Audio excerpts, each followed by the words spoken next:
Plus de 25 ans et pas une ride pour la comédie musicale Notre-Dame de Paris. On est très heureux d'accueillir sur ce plateau l'un de ses ambassadeurs, c'est Daniel Lavoie. Bonjour, cher Daniel. Bonjour. Comment allez-vous? Bien. Bien? Oui. Bon, merci d'être là. On va parler de ces 12 représentations exceptionnelles de Notre-Dame de Paris qui vont se jouer au Palais des Congrès dans quelques jours. Mais avant, Daniel, il y a une petite tradition, le questionnaire du tac au tac. Oh là là, on m'avait pas averti de Ah ça. bah oui, non, on surprend nos invités. Des questions, ça a l'air de vous gonfler. Est-ce qu'il faut que je réfléchisse à ça? Non, pas du tout. Bon, parfait. Alors. C'est spontané, histoire de Spontané, vous découvrir au détour de petites questions sympathiques, mais qui ne... Voilà, on ne va pas très loin, ne vous inquiétez pas. On y va? Allez, on y va. Est-ce que j'ai le choix? Oui, vous pouvez refuser, mais personne n'a refusé pour l'instant. Allez, on y va, c'est parti. Si vous vous cognez, vous jurez en français ou en québécois? En québécois. Vous êtes plutôt Notre-Dame de Paris ou la basilique du Sacré-Cœur? Sincèrement, Ah oui, sincèrement. j'ai habité beaucoup Montmartre et je pense que j'ai un petit faible pour la basilique Sacré-Cœur. Très bien, Daniel. Paris ou Montréal? Ah oui, Ah ouais. Optimiste ou pessimiste? optimiste. Votre talent caché? Mon talent caché. Ouais. Il n'est pas très caché, mais je suis un passionné cuisinier. J'adore la cuisine. Ok. Justement, vous pourriez faire des kilomètres et des kilomètres pour aller manger quoi? Bonne Le plat question. que vous aimez, que vous affectionnez. Beaucoup, j'aime tout finalement. Bon. Un poisson grillé. Oh, monsieur, très bien. Est-ce que les fêtes de fin d'année, ça vous réjouit ou ça vous déprime? Un petit peu les deux. Est-ce que votre voix, vous devez en prendre grand soin ou pas du tout? Un grand soin. Concrètement, ça veut dire? Concrètement, ça veut dire travailler beaucoup pour...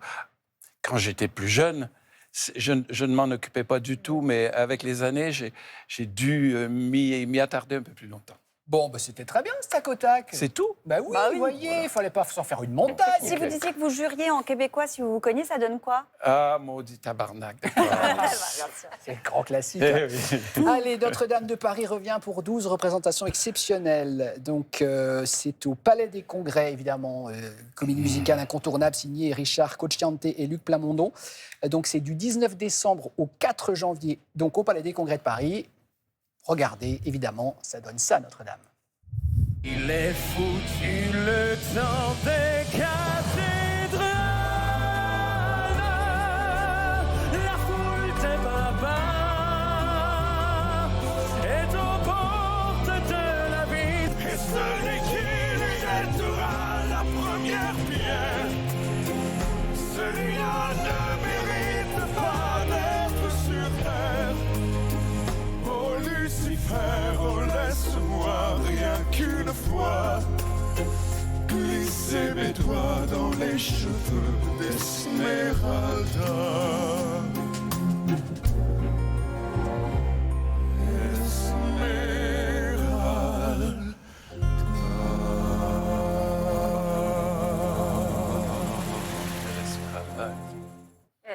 C'est tellement beau. Non, mais c'est vrai. Alors, le costume de Frollo, vous avez accepté de le renfiler facilement? Vous êtes rentré à nouveau dans cette aventure sans vous poser de questions, Daniel? Vous allez rire, mais la seule condition que j'ai demandé à Charles Tallard, qui était encore vivant à l'époque, quand il m'a demandé de revenir reprendre le rôle de Frollo, j'ai dit « Je veux que le costume de Frollo soit plus archidiacre de Notre-Dame. » Parce qu'avant, il y avait un costume un peu Batman, avec des ailes. C'était curé de campagne, c'était très laid. Et j'avais dit « Je ne retourne pas dans Frollo si je n'ai pas un beau costume de... » Et ils m'ont fait... Il est magnifique. Il est très beau. Ouais. Là je me sens vraiment très... Le curé de Notre-Dame. Mais en vrai, ça vous met dans aussi une autre Complètement. attitude et vous Ça chantez donne- un peu différemment? Ah, tout à fait, Ah oui. tout à fait, oui. C'est vrai, ça donne une prestance que l'autre n'avait pas du tout.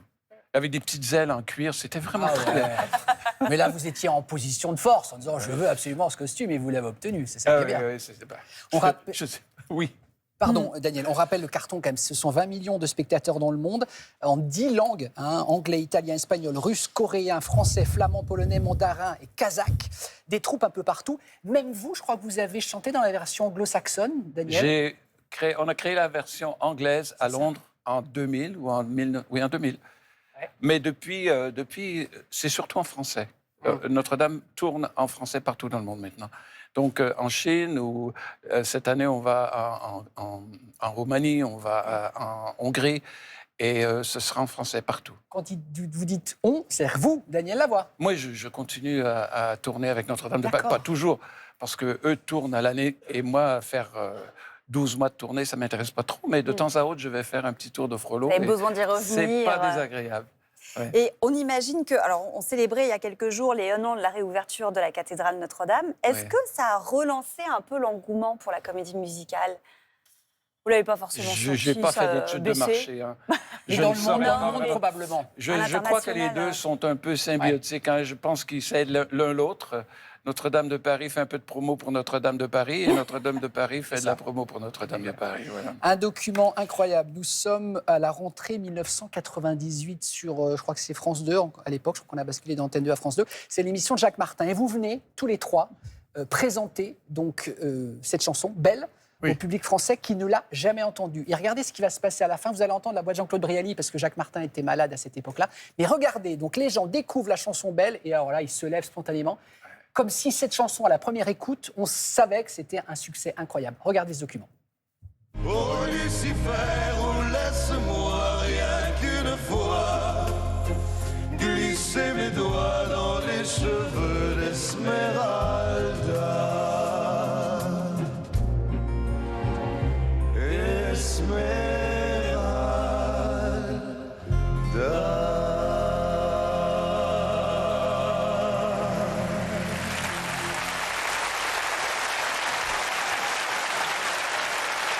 Merveille.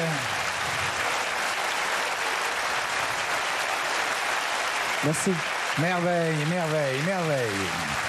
C'est vrai, c'est incroyable cet accueil. Est-ce que vous avez senti tout de suite avec les chansons On de cette s'est comédie douté de musicale? quelque chose quand ils nous demandaient de répéter la chanson 2 ou 3 fois alors qu'on savait qu'on l'avait eue la première fois. Et à un certain moment, ils nous ont avoué c'est parce qu'on veut l'entendre encore une fois. Et c'était aux répétitions. Donc on dit, il y a quelque chose. Il se passe là. un truc. Oui, c'est ça. Bon, il va se passer donc un truc. Donc, c'est au Palais des Congrès de Paris, du 19 décembre au 4 janvier. On ne va pas dire les dernières irrévocables, parce que peut-être qu'encore dans quelques années, vous reviendrez en faire Le d'autres. 30e anniversaire s'en vient. Mais c'est ça, on est d'accord. En attendant, pour le 25e, ce sont les dates qu'on vous a indiquées du 19 décembre au 4 janvier. Et alors, vous allez bosser, cher Daniel Lavoie, puisque Ouais. vous avez aussi votre propre spectacle. Oui. Alors, Je- Il s'aime comme avant, j'aime beaucoup le titre, clin d'œil évidemment à l'un de vos grands succès. Vous serez en tournée dans toute la France à partir du 20 mars et vous passerez le 31 mars par le Casino de Paris Ouais. avec votre propre répertoire. Avec mes chansons, moi. Et celle-là, là, Comme elle y avant. figurera, bah forcément. Regardez.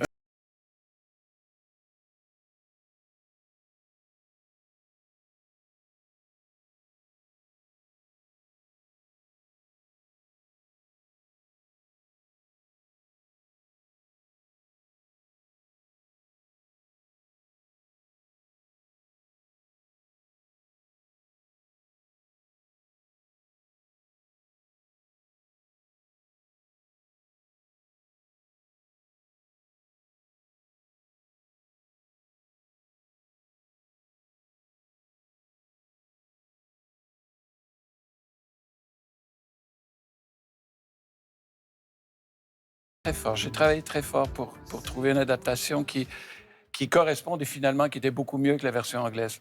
Parce que la version anglaise avait trouvé l'essence de ce que je voulais dire, mais je trouve que la version française est arrivée beaucoup plus à peaufiner tout ça et ça donne une meilleure chanson.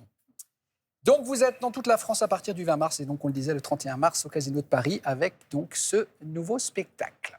On va revenir maintenant sur quelques événements de votre carrière avec Mathilde qui s'occupe des archives Oui, ici. on va remonter un peu plus bon tôt. En 81, c'est la première C'est fois. pas fini encore Ah bah bah non. Vous voulez partir?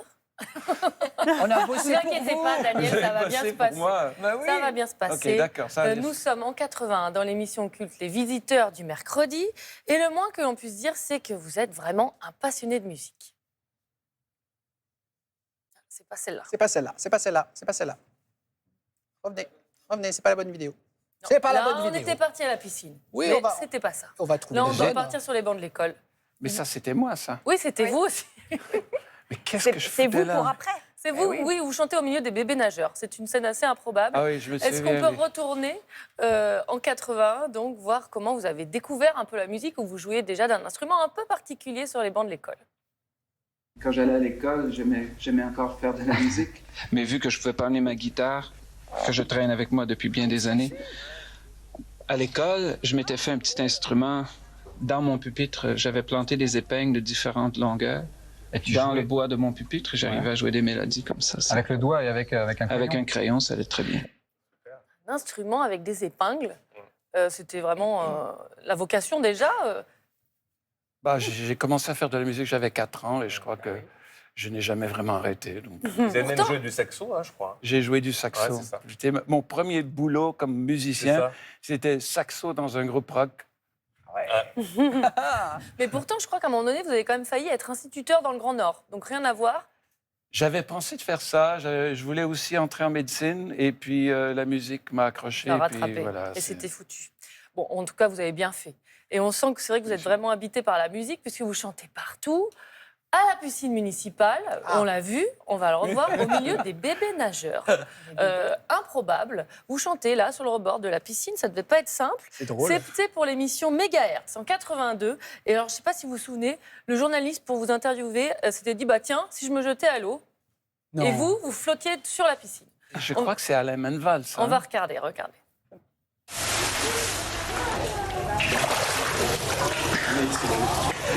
Daniel Lavoie. Bonjour. Un Québécois dans une piscine à Paris. Tu viens toujours en smoking dans les piscines? Oui. Non, mais c'est mon smoking de piscine. En ce moment, tu vis à Montréal? Oui. Et au niveau des albums, qu'est-ce qui se passe? Moi, j'en connais 3. Il y en a 2 qui sont sortis au Québec, qui ne sont jamais sortis en France. Ça, c'est c'est un beau. t-shirt en passant. c'est- Un t-shirt costume, Oui, 2 voilà. en 1, Oui, assez oui, c'est pratique. Alors, on connaît tous aussi votre tube Ilsem. On connaît moins votre carrière dans le hip-hop. Vous voyez de quoi je veux parler? Oui. Vous avez oui, fait un oui. rap. J'ai eu un immense succès au Québec avec une chanson hip-hop dans les années 80, alors que le hip-hop ne marchait pas du tout. Mais mon fils avait découvert le hip-hop. Il m'avait dit, Papa, tu feras jamais une chanson hip-hop. J'ai dit, tu veux voir? Et alors, j'ai fait une connerie. C'était vraiment pour Une rire. connerie, si ça a marché. Et mon producteur m'a dit, mais il faut sortir ça, il faut sortir ça. Ça n'a pas très bien marché en France parce que les Français étaient habitués de m'entendre chanter Il s'aime. Eh oui. Mais au Québec, où ils me connaissaient pour toutes sortes de choses, ça a été un énorme tube. Ah Ouais, oui. Ça s'appelait Le Pape du rap. Ah Mais bon, ouais. on en regarde un extrait parce Ah que vous oui, l'avez joué ici, décidément. sur le plateau de Matin Bonheur. En plus. Eh ben ouais, à la maison. Je suis le pape du rap, le prince du bagou. Roi de l'air à d'autres qui dit tout sur tout. J'ai un bec de pire, l'éloquence d'une batte. Je débite, tout le monde s'en fout. C'est le pape du rap, le prince du bagou. Le roi se doit de tout dire sur tout. Je suis le pape du rap, le prince du bagou. Rare la parlante, un croque de bague qui étouffe ses amis sous des tonnes de boue. Je débine, tout le monde s'en fout. Avec les danseurs et tout, votre fils était content? C'était des amis, en plus, c'était des ingénieurs, des docteurs. C'était Mais il dansait des gens bien. qui jouaient avec des rappeurs, finalement, parce qu'à l'époque, on ne prenait pas ça très au sérieux. Il y a une fois où je me suis ramassé sur un plateau français et Ice-T et toute sa bande de gros rappeurs sont arrivés. Ils m'ont regardé faire le pape du rap avec un air. Et je me suis senti très mal. Les ramasser dans le sens, vous êtes senti seul, c'est ça? Je me suis ramassé, c'est vrai, vous ne dites pas ça ici. Non, en France. on pourrait penser que vous êtes tombé. Je me suis retrouvé sur un plateau télé française où on présentait des artistes comme ça et moi je faisais le pape du rap. D'accord. Je tentais de faire passer ça au public français et derrière arrive Ah oui. Ice-T et sa grosse troupe de... Il me regarde comme un extraterrestre. Ah oui, d'accord. Comme un Petit chien moment dans de un jeu de solitude. quilles, Un comme on chien dirait. dans un jeu Hein, de quilles. c'est ça. Je me suis senti vraiment comme un chien dans un jeu de quilles, d'ailleurs. Merci Mathilde pour tout. Alors, pour toutes ces archives. Il y a une surprise pour l'invité, c'est une tradition, Ah bon Daniel. Ouais. Elle va vous faire plaisir, on en est sûr. Ah ouais? Si je vous dis Laurent parmi vos amis, est-ce que vous voyez Oui, compositeur oui, Laurent Guardo? oui, oui. Regardez un petit message pour vous. Ah bon? Oui, absolument. Un matin, Daniel arrive chez moi pour l'enregistrement de notre album Daniel Lavoie chante Rimbaud. Et je lui dis, tu pourrais mettre tes mains comme ça sur le piano sans faire sonner les notes. Et Daniel termine ma phrase en disant, et je crie dans le piano. J'étais évidemment très surpris. Et en plus, il me dit que ça fait 30 ans qu'il voulait enregistrer ce son. Je laisse le soin à Daniel de vous raconter la suite de l'histoire. Alors, la suite de l'histoire. Là, c'est de l'histoire. Vous l'avez fait vraiment? Oui, oui, vraiment. Mais c'est un truc que je connaissais des années d'enregistrement où, quand on met le pied sur la pédale, qui fait résonner les notes, on peut crier dans le piano et les notes sympathiques résonnent dans le piano et on entend la voix dans les cordes du piano. Ça donne un effet très particulier. Eh bien, on l'a. Regardez, regardez l'effet que ça donne.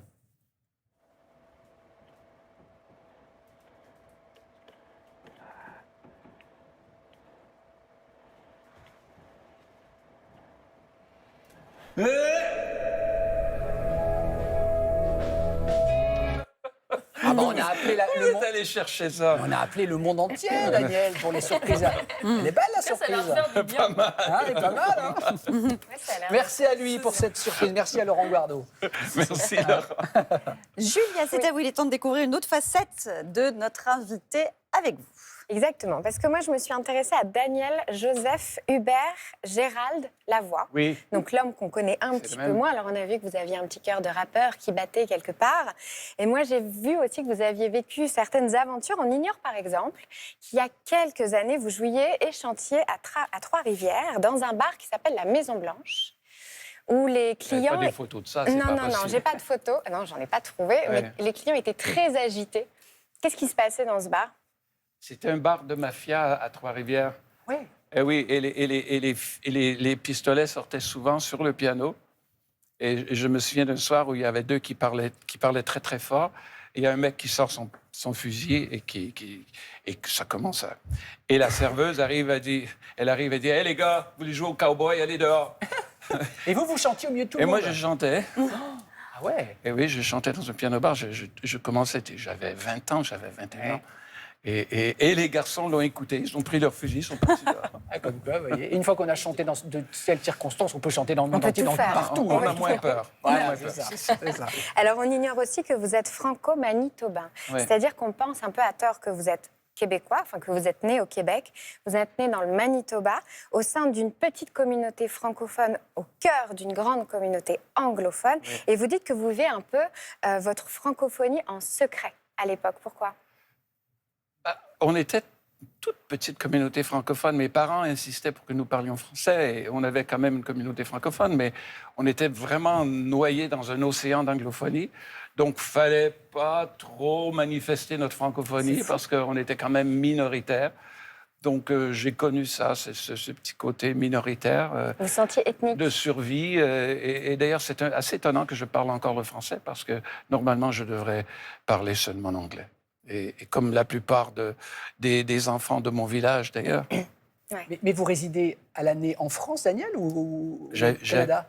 J'ai passé les 15 premières années de ma vie dans ce petit village. Oui. Mais là, maintenant, Daniel, maintenant. Vous êtes en Là. Italie, non? En ce moment, je Ouais. suis à Paris. Voilà, c'est ça. Oui, je suis arrivé à Paris. Enfin, la boucle est... Parce que mes parents sont partis de Rouen en 1658, je crois. Ils sont partis vivre au Québec.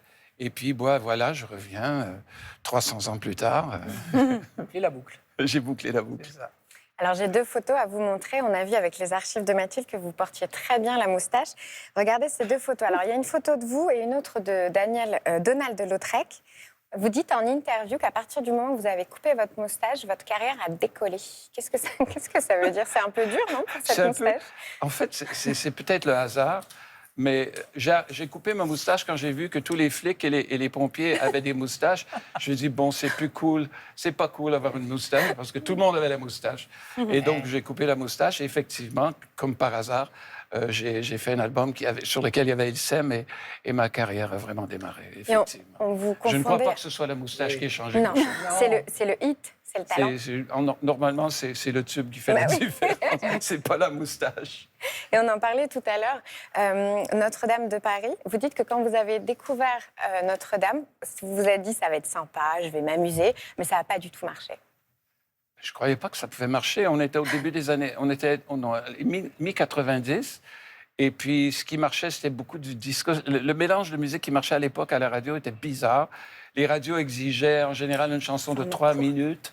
Et les chansons de Notre-Dame étaient assez longues. Ouais. Donc, quand ils ont dit, on va sortir le tube, on va sortir la chanson belle, je dis, mais c'est 5 minutes, il n'y a personne qui va vouloir le jouer. Et d'ailleurs, il y en a qui ont essayé de couper les couplets parce que c'était trop long. Ah oui. Et finalement, ils n'ont pas réussi parce que la chanson a gagné des cœurs à une rapidité incroyable. Et Elle a tout emporté, la et tour contre Eiffel. toute attente, on a gagné. Là. Évidemment.